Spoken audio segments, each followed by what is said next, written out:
एक हिंदू को पहले तो बहुत मारा जाता है, फिर उसे पेड़ से बांध के जिंदा जला दिया जाता है।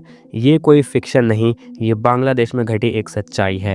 Bangladesh, a Hindu man named Deepu Chandra Das was beaten to death by a mob. After killing him, his body was also hung from a pole and it was set ablaze. बीते कुछ सालों से बांग्लादेश में कुछ भी ठीक नहीं है। वहाँ की सरकार गिर जाती है, वहाँ करोड़ों लोग रोड पे उतर के अपनी ही सरकार के खिलाफ प्रोटेस्ट करते हैं। वहाँ की इकोनॉमी गिर रही है, लोगों के पास नौकरियाँ नहीं हैं, महंगाई बढ़ रही है और इन सब का गुस्सा उन 7% माइनॉरिटी हिंदुओं को झेलना पड़ता है जिनकी कोई गलती नहीं है।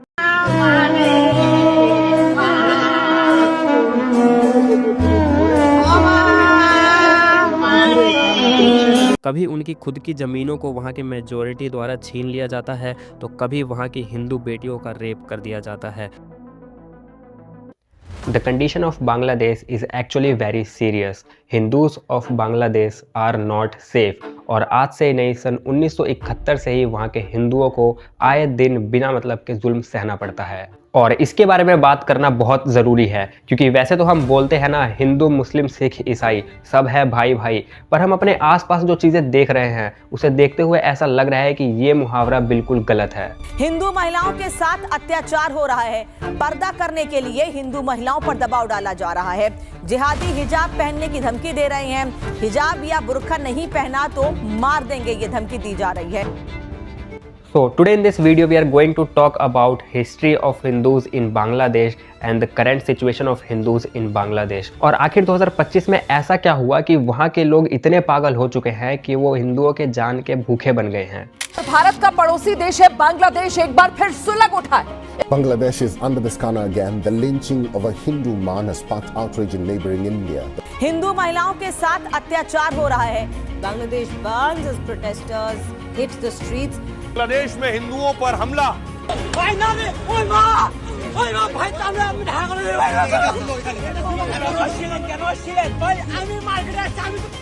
बांग्लादेश में एक और हिंदू युवक की पीट कर हत्या कर दी गई है।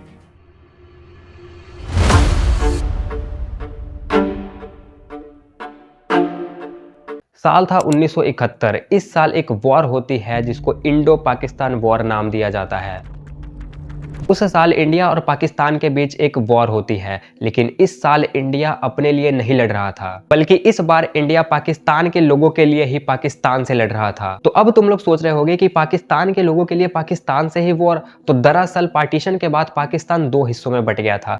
एक था वेस्ट पाकिस्तान और दूसरा था ईस्ट पाकिस्तान। अब जो ईस्ट पाकिस्तान था वो साइज में बहुत छोटा था और ईस्ट पाकिस्तान में मुस्लिम्स तो थे, पर वो बांग्ला मुस्लिम्स थे, मतलब वो उर्दू नहीं बंगाली भाषा बोलते थे और यही एक बहुत बड़ी प्रॉब्लम थी। अब जो वेस्ट पाकिस्तान था, जो कि साइज में बड़ा था, वो ईस्ट पाकिस्तान के लोगों को फोर्स करता था उर्दू बोलने के लिए। अब इस बात पे ईस्ट पाकिस्तान के लोग भड़क जाते हैं और वेस्ट पाकिस्तान के साथ वॉर कर देते हैं।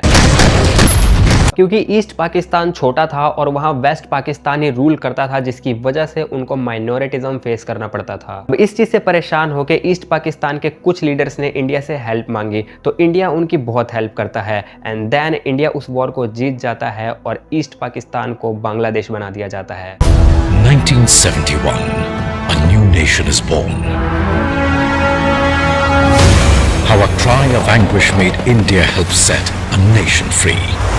How a mighty set of heroes achieved India's greatest military victory. ऐसे बांग्लादेश को एक सेपरेट आइडेंटिटी मिलती है। और अगर तुम्हें डिटेल में जानना है कि इस वॉर में कौन कौन से लोग शामिल थे, क्या हुआ था, कैसे हुआ था, तो मैंने इस वीडियो की डिस्क्रिप्शन में कुछ वीडियोस के लिंक मेंशन कर दिए हैं। तुम वहां से जाके इस पूरे केस को डिटेल में समझ सकते हो, क्योंकि इस वीडियो का मेन टारगेट है बांग्लादेशी हिंदूज के बारे में बात करना। So coming to the topic, before independence of Bangladesh east Pakistan के अंदर 22% हिंदूज थे एंड आफ्टर इंडिपेंडेंस वहाँ 13% हिंदूज बचते हैं और जो बाकी के हिंदूज थे वो इंडिया में शिफ्ट हो जाते हैं। और अगर अब हम बांग्लादेश के रिलीजियस कंपोजिशन की बात करें तो वहाँ 85% मुस्लिम्स थे, 13% हिंदूज थे और 0.6% बुद्धिस्ट थे और 0.5% क्रिश्चियंस थे। So as you can see कि यहाँ मुस्लिम्स मेजोरिटी के अंदर थे और हम ये चीज़ हज़ारों सालों से देखते हुए आ रहे हैं कि जो मेजोरिटी वाले लोग हैं वो माइनॉरिटी वालों के ऊपर अत्याचार करते ही हैं। और बांग्लादेश में भी यही हुआ। शुरू से ही वहाँ के 13% हिंदुओं को एक्सप्लॉइट किया गया। अब ध्यान देना सिर्फ हिंदुओं को, क्योंकि माइनॉरिटी के अंदर तो बुद्धिस्ट मुस्लिम्स भी थे और क्रिश्चियंस भी थे, पर टारगेट बस हिंदुओं को ही किया जा रहा था। 1992, 2001, 2013, 2014, 2021 और 2024 ये सारे वो साल हैं जिनके अंदर हिंदुओं को लगातार एक्सप्लॉइट किया गया है। कभी वहां के मंदिरों को तोड़ के, कभी वहां के हिंदुओं के घरों को तोड़ के, कभी वहां के हिंदुओं को मार के, तो कभी वहां के हिंदू बेटियों का रेप करके, और ध्यान देना बस हिंदुओं के साथ ही किया गया है। पर सवाल ये भी है कि आखिर अभी ऐसा क्या हो गया है कि वहां इतना बड़ा बवाल हो रखा है।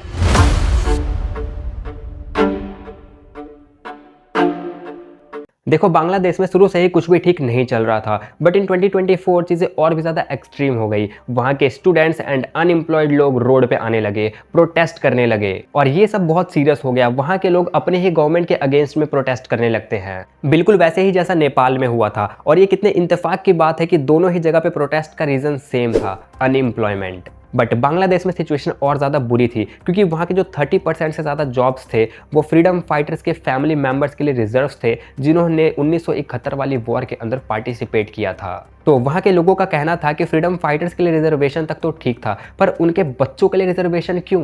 एक तो पहले से ही वहाँ जॉब्स नहीं है। अब ध्यान देना कि ये जो लॉ है ये 2022 में आया था, और ये उस टाइम की पीएम शेख हसीना के लीडरशिप के अंदर आया था। अब वहाँ के लोग शेख हसीना पे गुस्सा हो गए, और उनका गुस्सा 2024 में अपने चरम सीमा पे पहुंच गया, जब वहाँ के 26 लाख लोगों के पास नौकरियां नहीं थी, और सब ने शेख हसीना के खिलाफ ही प्रोटेस्ट करना शुरू कर दिया। और ये प्रोटेस्ट इतना ज़्यादा ब्रूटल हो गया कि लोग शेख हसीना की जान के पीछे ही पड़ गए। इसकी वजह से 5 अगस्त 2024 को शेख हसीना पीएम की पोस्ट से रिजाइन कर देती है और वहां से भाग के इंडिया आ जाती है। Now noticeable point is that कि वो इंडिया आती है और इंडियन गवर्नमेंट उसकी बहुत ज्यादा हेल्प करती है बांग्लादेश को एस्केप करने में। और अब इससे होता यह है कि बांग्लादेश की जनता इंडिया के ऊपर ही गुस्सा हो जाती है। 2024 में भी मुद्दा कुछ और था, पर वहां मेजोरिटी में बैठे मुस्लिम्स हिंदूज के ऊपर ही अपना सारा फ्रस्ट्रेशन निकालते हैं। बट 2025 वाले केस में ये चीज बहुत ज्यादा एक्सट्रीम हो गई है। कट्टरपंथी इस्लामिक भीड़ ने हिंदू होने की वजह से दीपू को पीट कर मार डाला। इस्लामिक कट्टरपंथी यहीं नहीं रुके, उन्होंने दीपू के शव को पेड़ से बांधकर उसमें आग लगा दी।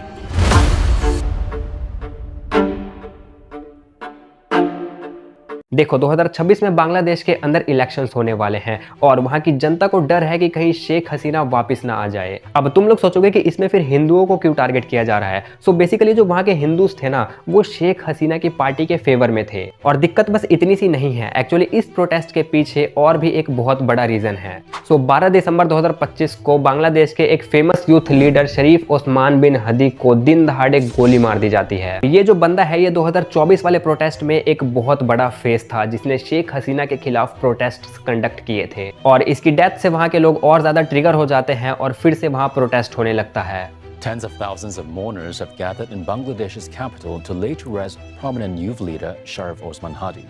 पर सवाल ये है कि क्या इस बार हिंदूज को टारगेट करने का रीजन बस ये था कि वो माइनॉरिटी में थे? तो नहीं, इस बार बहुत सारे रीजंस हैं। अब देखो, ऐसा नहीं है कि बांग्लादेश के सारे ही लोग ये चीज कर रहे हैं। दरअसल ये बस वो एक्सट्रीमिस्ट कर रहे हैं जिनको ये लगता है कि उनके यूथ लीडर को मरवाने के पीछे इंडिया का हाथ है। और ये एक्सट्रीमिस्ट इतने ज्यादा पागल हो चुके हैं कि ये वहां के हिंदूज को इंडिया से कनेक्ट कर रहे हैं और उन्हें मार रहे हैं। हसीना को भगाने के पीछे भी वो इंडिया को ही ब्लेम करते हैं और इन्हीं सारे रीजंस की वजह से वो वहां के हिंदूज को टारगेट कर रहे हैं। और ये सब बहुत एक्सट्रीम लेवल पे जा रहा है। 23 दिसंबर को बांग्लादेश के चटगांव शहर में 2 हिंदू परिवारों पर, उनके घरों पर पेट्रोल डालकर आग लगा दी गई थी और 9 लोगों को जिंदा जलाने की कोशिश हुई थी।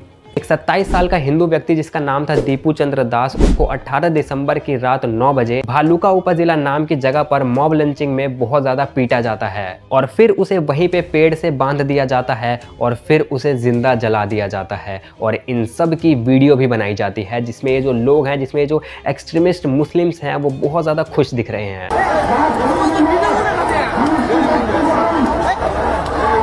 और ये बस एक केस नहीं है, ऐसे बहुत सारे केस हैं जो हम आए दिन न्यूज़ में सुन रहे हैं और अभी ना जाने कितने हिंदू इस प्रोटेस्ट की आग में जलेंगे।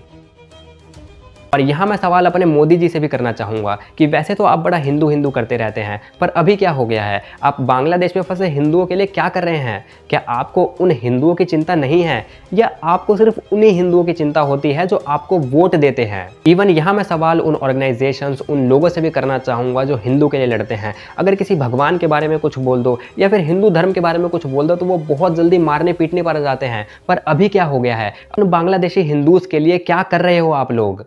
क्या सोशल मीडिया पे सेफ बांग्लादेशी हिंदूज पोस्ट करने से वहां के हिंदूज बच जाएंगे? बचाएगा कौन? बांग्लादेश की गवर्नमेंट? तो ये तो होने से रहा, क्योंकि ना ही तो वहां की इंटरिम गवर्नमेंट कुछ कर पा रही है और ना ही वहां की पुलिस कुछ कर पा रही है। तो वहां के हिंदुओं को बचाएगा कौन?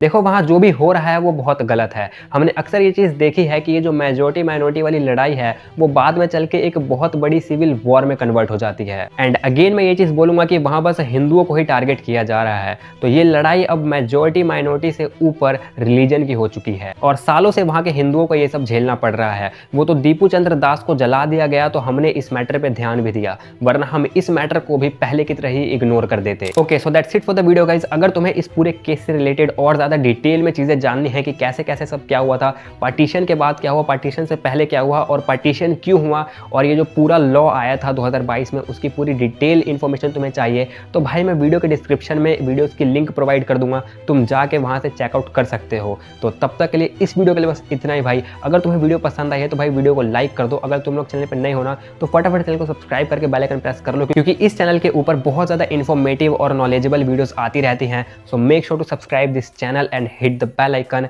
एंड तब तक के लिए गुड बाय।